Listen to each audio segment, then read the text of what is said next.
Pemirsa, penutupan sidang paripurna masa persidangan kedua DPRD Kabupaten Badung digelar di ruang sidang utama Kertagosana Gedung DPRD Badung, Puspom Badung. Agenda sidang adalah pengambilan keputusan penandatanganan berita acara dan sambutan Bupati Badung terhadap rancangan perubahan kebijakan umum APBD, KUA, dan perubahan prioritas dan plafon anggaran sementara PPAS APBD Kabupaten Badung tahun anggaran 2024. Penutupan sidang paripurna dihadiri Bupati Badung Nyoman Giri Praste, Wakil Bupati Badung Iketut Suyase, Ketua DPRD Kabupaten Badung Putu Parwate beserta para anggota DPRD Kabupaten Badung, Sekda Iwayan Adi Arnawa beserta Forum Komunikasi Pimpinan Daerah atau Forkumpimda Kabupaten Badung dan Kepala Organisasi Perangkat Daerah Kabupaten Badung. Bupati Badung Nyoman Giri Praste mengatakan, masukan yang konstruktif yang diberikan oleh pimpinan anggota DPRD Kabupaten Badung merupakan penyelarasan bagaimana pemerintah membuat postur APBD yang bagus, di mana kemampuan daerah Kabupaten Badung akan memberikan kesejahteraan kepada masyarakat Badung.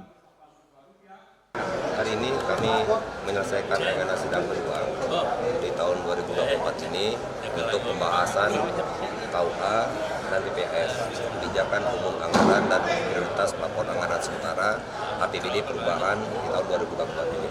Saya kira masukan yang konstruktif yang diberikan oleh pimpinan dan anggota DPD Kabupaten Badung ini adalah merupakan sebuah penyelarasan. Bagaimana kami membuat postur APBD yang bagus, kemampuan keuangan daerah kita akan memberikan sebuah kejahteraan pada masyarakat yang khususnya di Kabupaten Badung. Ketua DPRD Kabupaten Badung Iputu Parwate mengatakan, DPRD Badung sudah melakukan finalisasi dalam pembahasan KUA dan PPAS tahun 2024 perubahan. Berdasarkan hasil pembahasan di Badan Anggaran dan melaksanakan rapat paripurna bersama pimpinan dan seluruh anggota DPRD, maka dapat disepakati bahwa belanja yang dibuat dalam APBD perubahan, di mana pendapatannya sebesar 11 triliun lebih, maka dapat kita sepakati bahwa belanja kita sekarang ini untuk dibuatkan dalam APBD perubahan adalah pendapatannya 11 triliun 294 miliar lebih. Ya, kemudian ada defisit. Defisit ini 839 miliar 611 juta. Dan nanti akan ditutupi oleh beberapa efisiensi yang akan dilakukan dan sumber-sumber pendapatan transfer daerah dan pusat nanti kepada Badung.